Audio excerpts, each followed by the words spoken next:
Friends, ఇప్పుడు అందిన వార్త సీఎం రేవంత్ రెడ్డి సంచలన నిర్ణయం, ఊహించని గుడ్ న్యూస్ అంటూ వార్తలు అయితే వస్తున్నాయండి. దీనికి సంబంధించి వివరాలు చెప్పడానికి వీడియో చేయడం జరుగుతుంది. వీడియో స్కిప్ చేయకుండా వరకు చూడండి, అప్పుడు కంప్లీట్ ఇన్ఫర్మేషన్ అయితే అర్థమవుతుంది. చాలా మంది వీడియోస్ వస్తున్నారు కానీ సబ్స్క్రైబ్ చేసుకోండి, దయచేసి ఛానల్లో సబ్స్క్రైబ్ చేసుకోండి. ఇటువంటి లేటెస్ట్ అప్డేట్ ప్రభుత్వం నుంచి వచ్చిన వెంటనే మీకు తెలుస్తూ ఉంటుంది. చాలా మంది లైక్ చేయడం మర్చిపోతున్నారు. లైక్ చేయండి. లైక్ చేయడం వల్ల ఇటువంటి ఇంపార్టెంట్ ఇన్ఫర్మేషన్ చాలా మందికి రీచ్ చేసిన తర్వాత లేట్ చేయకుండా వీడియోలోకి వచ్చినట్లయితే ఫ్రెండ్స్, సీఎం రేవంత్ రెడ్డి సంచలన నిర్ణయం తీసుకున్నారన్నమాట.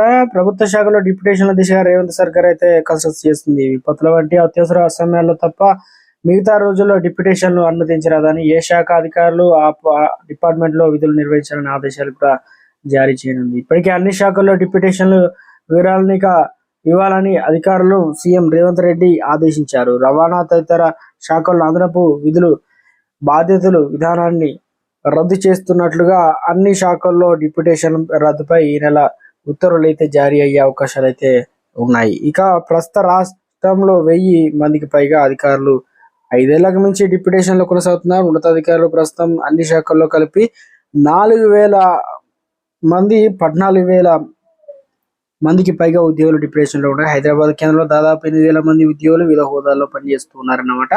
అన్నిటికంటే ఎక్కువ విద్యాశాఖల నుంచి సచివాలయ మరియు ఉద్యోగుల ఇతర శాఖల్లో డిప్యూటేషన్ల పైన పనిచేస్తున్నట్లు సమాచారం. సీఎం రేవంత్ రెడ్డి మరోసారి లిస్ట్ అయితే రెడీ చేశారు. ఇక వాటిని తెప్పించుకునే ప్రయత్నం చేస్తున్నారు. ఈ ప్రభుత్వంలో అన్ని శాఖల్లో కలిపి దాదాపు 1049 మంది రిటైర్డ్ ఉద్యోగులు కొనసాగుతున్నారు తేలింది. వీళ్ళు జీతపత్యాల కోసం ఏడాదికి 1800 కోట్ల ప్రభుత్వం ఖర్చు పెడుతుంది. వీళ్ళు అసలు నిజంగా ఉద్యోగాలు చేస్తున్నారా, ఎంతమందికి ఉద్యోగాలు చేయకుండా ఇంట్లో కూర్చున్న వాళ్ళు ఎంతమంది ఉన్నది తేలాలి.